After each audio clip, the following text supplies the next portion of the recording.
Hello everyone, I hope you all are doing good. I am doing good as well. I am Gunjan and I have recently started posting videos on YouTube.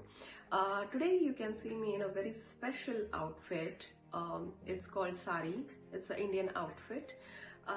Today is a festival in India called as Makar Sankranti, and we usually wear a very nice ethnic dresses and celebrate together.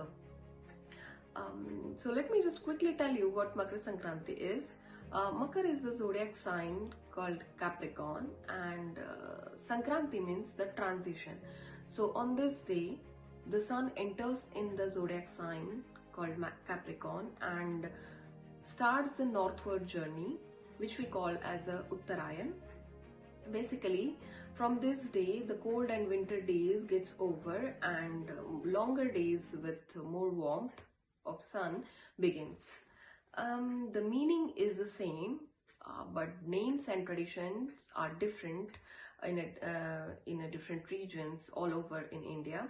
As per the state wise we celebrate is it. In Maharashtra, I come from Maharashtra, so I can tell you how we celebrate it.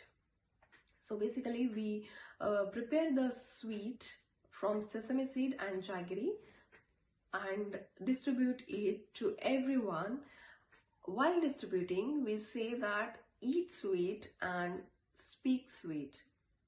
Let me just quickly wish everyone in my own mother tongue, which is Marathi. सगळ्यांना माझा नमस्कार. माझं नाव गुंजन आहे आणि मी कित्येक वर्ष झाले युरोपमध्ये राहते आहे. आज संक्रांती निमित्त सगळ्यांना माझ्याकडून मकर संक्रांतीच्या हार्दिक शुभेच्छा. तिळगुळ घ्या आणि गोड गोड बोला. तुम्ही माझं चॅनल चेकआउट करू शकता. आवडल्यास तुम्ही सबस्क्राईब करा आणि व्हिडिओज जर तुम्हाला आवडले तर नक्की लाईक आणि शेअर नक्की करा. Thank you for watching.